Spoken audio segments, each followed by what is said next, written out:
Nagulat ikaw, Hi guys! Welcome again to our vlog. So, ngayon ay last day na ni Kuya. It's a spring break! Yay! Spring break na ni Kuya. So, mamaya ay susunduin namin siya. And sobrang dami namin ng snow ngayon kasi kahapon pala. Hapon siya nagsimula mga 5 or 6 p.m. kahapon. So,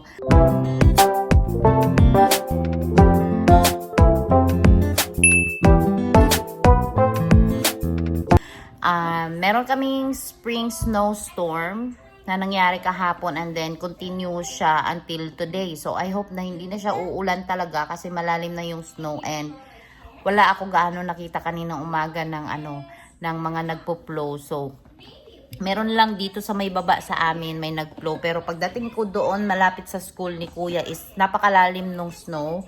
Kaya kailangan talaga mabagal lang yung magdadrive kasi kung bibilisan ko may tendency na madudulas yung sasakyan and then dala ko yung mga bata. So kailangan ingat yung pagdadrive kasi delikado. Maraming naa-aksidente kapag ganito na biglang nag-i-snow ng madami, yung mga sasakyan na hindi naka-winter tires. Though hindi naman siya required talaga na naka-winter tire kasi yung isang sasakyan namin hindi din talaga naka-winter tire. Pero kaya naman siya kasi nga ano ba yun?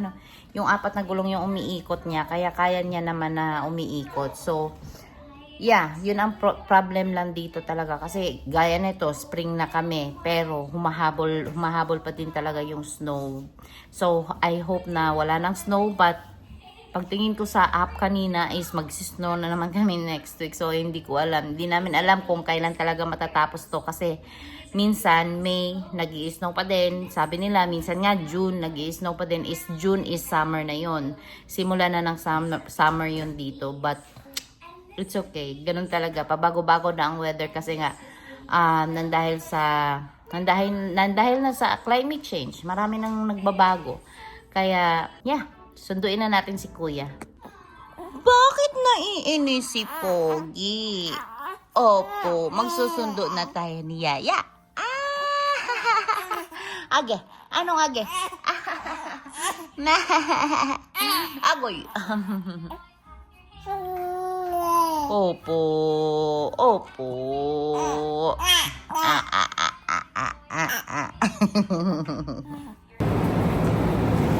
Loading.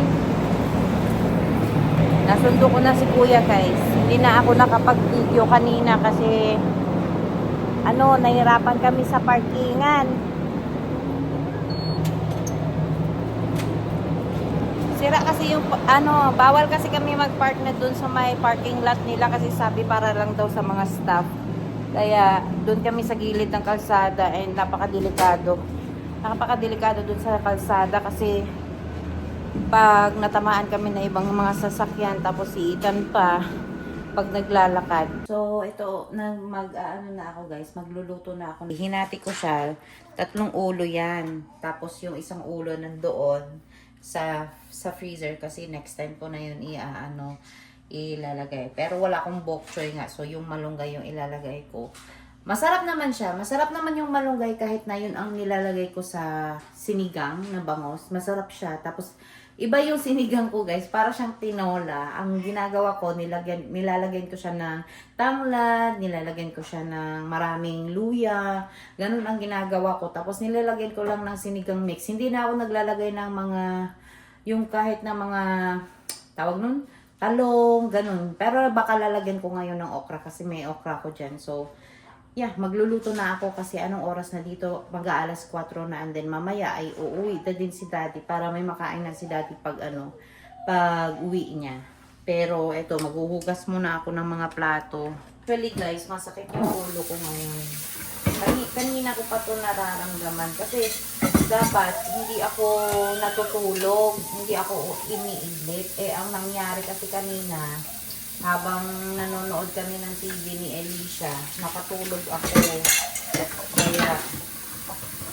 Kaya ganito, na sumasakit ulo ko. Hindi talaga ako natutulog kahit hapon. Ayaw ko talaga matulog kasi nga, ganito ang nangyayari, sumasakit ulo ko lagi. O hindi, matagal ako makatulog sa gabi. Ayan, matigas na naman yung pupok ni Alicia.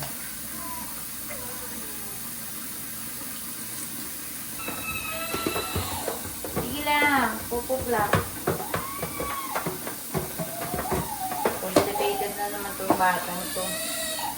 E paano kasi, pag binibigyan ko ng tubig siya, binibigyan ko siya ng tubig, hindi niya iniinom. Nakakainom siya, pero kakaunti lang. Pero, karamihan talaga, dinudura lang niya. Kaya, ang hirap. Ano, hindi. Oh.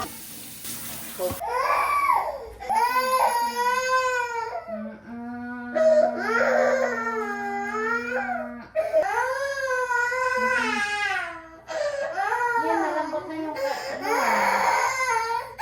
malambot na yung kalahati. Oh, let's go na, let's go na. Go to the washroom na.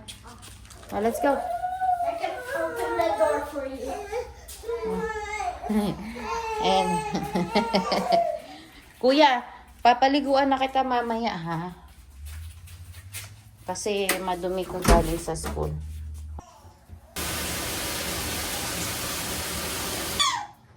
Hindi pa din talaga nakalabas lahat, guys.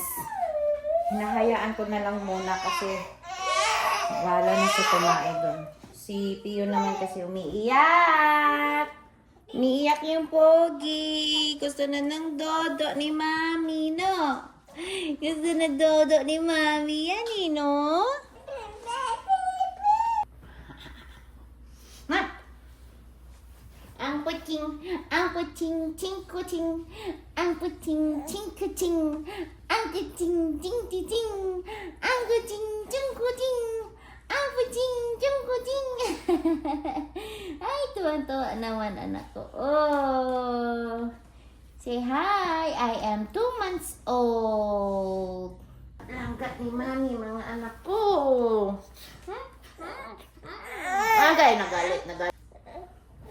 Galit na. Alam nyo guys, sa sobrang mahal na mga bilihin ngayon, buti na lang talaga, yung gatas ko, napakadami talaga. Blessed talaga ako na, pero usog lang, madami yung gatas ko. Kasi mahirap pag si Pio ay din namin, i-formula. Kasi si Alicia, naka-formula na siya. But nido lang yung formula niya kasi mas cheaper siya. At saka, sa Infagrow kasi, mas malala yung constipation niya sa Infagrow. So, tinry namin siya sa nido. Nagko-constipate pa din siya. Pero kahit papano ay hindi ganun ka sobrang medyo, kahit papano naman ay medyo malambot, mas malambot-lambot yung pupok niya. Kasi ayaw din namin siya i-fresh milk. Na-try din namin siya sa fresh milk. Na constipated din siya. Kaya, ewan. Kahit nabigyan namin siya ng tubig talaga guys. Distilled water or normal na water namin, ganun pa din. Kaya lagi namin siyang binibigyan ng prunes. Minsan naman nagsasawa siya, kaya ganyan ang nangyayari. Tumitigas talaga yung pupok niya. Hindi ko din alam kung nang dahil ba sa saging or sa orange.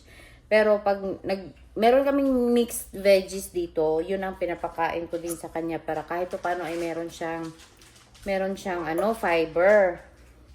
Kasi nag-iipin, sakto din kasi talaga nag-iipin siya. So minsan ayaw niyang kumain kasi namamaga yung gums niya. Sa wakas, yung dalawa dito sa taas is nakalabas na.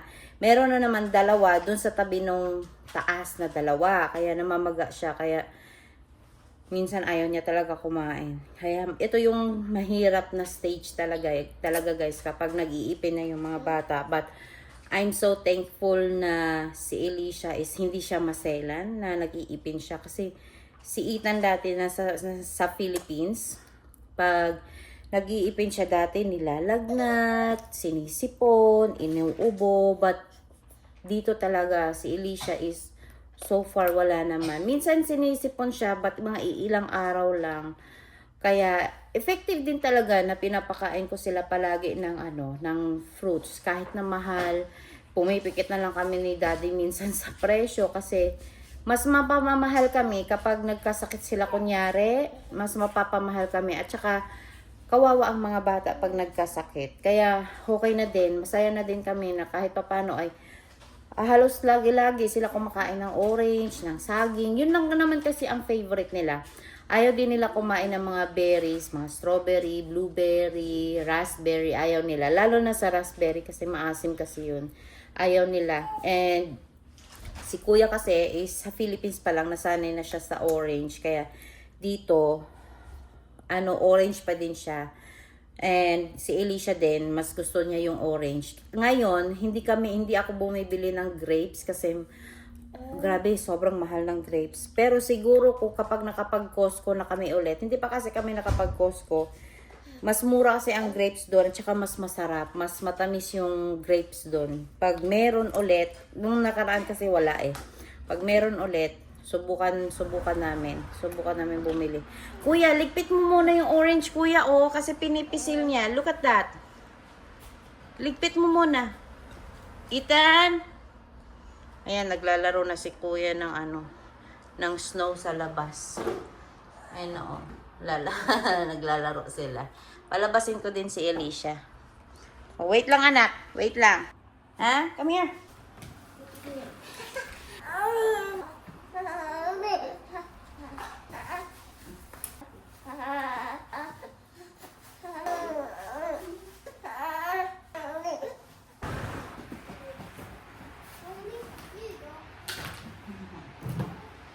Wala kang relax.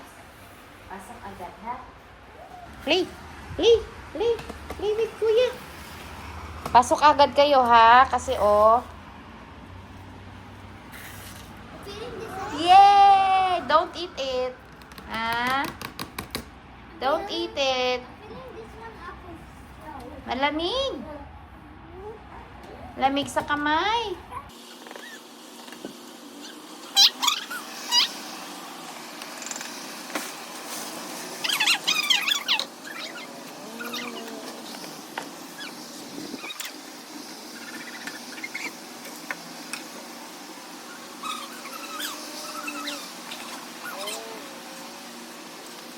No na ha. Mapuputol na kamay mo. Ayan ang problema kapag naglalaro. Okay, go inside kuya. Wait lang. Papasukin natin si Yaya. Ayan na yan. Sige na ya, bilis ya. Papasok siya ya. No more. This is the snow. No more. Ayan, nagkuha na si kuya ng maraming snow. Ano, Pogi? No playing of snow na. Ha? Okay? Tingnan mo yung nose mo, red na. I'm sure this will work. Yeah, balatan mo muna siya, yeah. Yun na, ligpitin mo na. Tapon mo na yan. Tingnan mo guys. Ayan ang sinasabi ko. Kaka-vacuum ko lang kanina. Ang kalat na naman ng bahay, o. Diba?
Kani akong sinigang guys, parang tinola siya.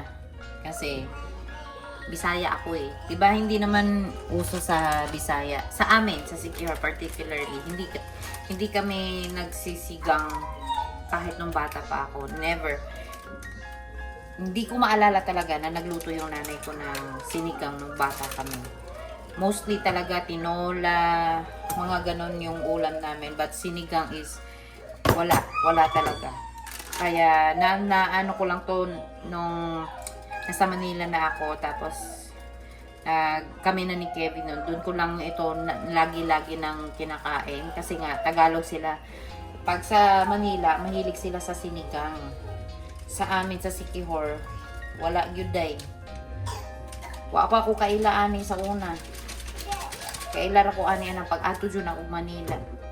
Munang Tagalog man akong bana, lutuan og sinigang. Ay. Kapoy in town to gikan og work, may na lang pag-uli. Nanay makaon. Si Alicia guys, gusto tong sinigang. Gusto niya. Kaya papakainin ko na siya pag maluto na ito. Kasi gusto niya ito eh. Sa Manila, ang sinigang, ang dami nilang nilalagay na mga gulay-gulay talaga. Pero pag ako, napakasimple lang. Kasi ang hirap hanapin ng ibang gulay dito. Kaya kung ano lang yung meron sa ref ko, yun lang yung niluluto ko. At saka minsan, mas mahal yung mga pang sahog. Kaya hindi ko na inaano. Ginagawa ko na lang tinola style na with sinigang mix lang. Ganun. Masarap naman. Nasasarapan naman si Kevin kahit papano. Kaya okay lang. Asim. Okay na yan. Huwag na masyadong maasim para ano. Tapos, ilalagay ko na tong okra. Konti lang yun nilagay ko. Para ano.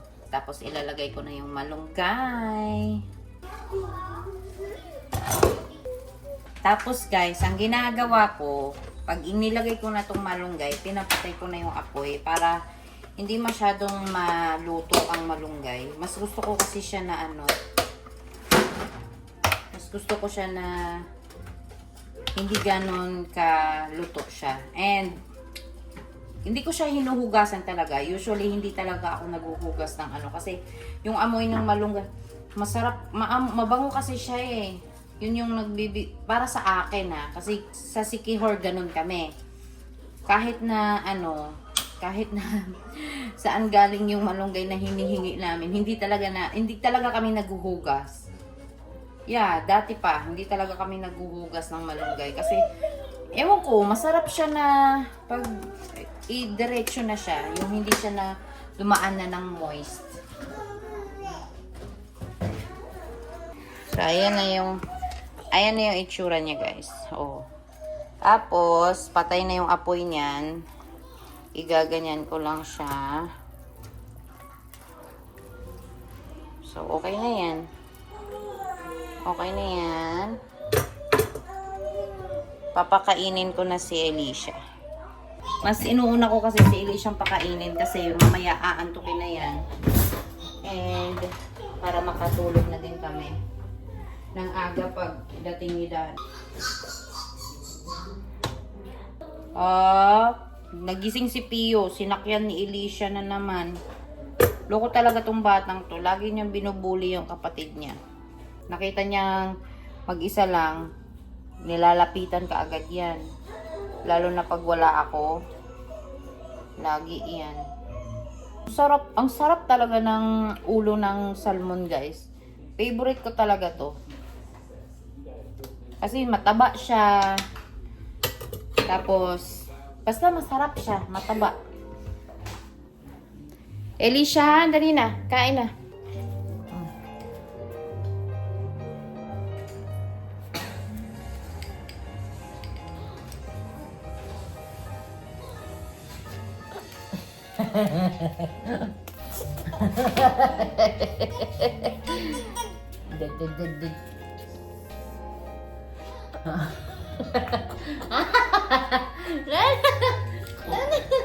Ay, nako. Blow.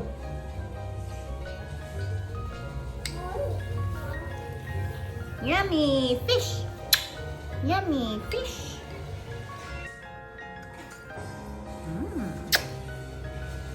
Malalaglag siya eh. Yung food baby siya. Baba! Baba ka na. Ano? Huwag mong ganyanin. Oh, yun na. Come on. Yummy. Gusto mo din ng fish? No. Urong na. I-ano ko dito si Pio. Urong ba? Ilalagay ko si Kuya dito. Ay! Ginoo kang bataa ka. Oy! Oy, oy, oy! Oy, oy, oy! Ay! Ay, ay, ay! Kuya, baka daga na ni Elisha. Kukuha ko ng pagkain mo.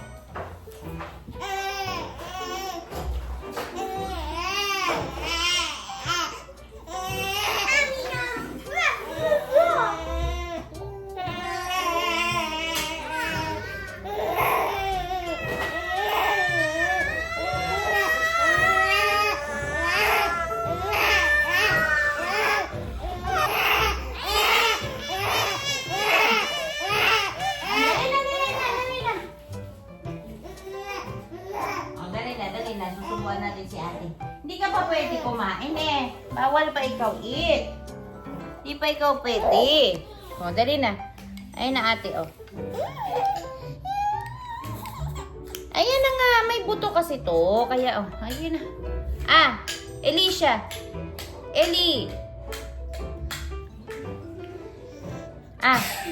Shh! Ay, hindi pwede ha. Hindi pwede. Yun na. Open your mouth. Ginising mo yung kapatid mo eh. Say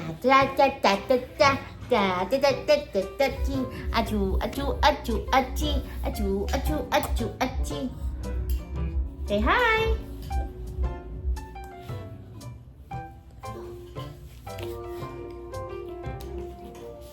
So, ayan na. Nakasimangot. So, maraming salamat sa panonood ng aming vlog, guys. Maraming salamat sa mga bago kong subscribers. And don't forget to subscribe my channel. And see you to our next vlog. Bye!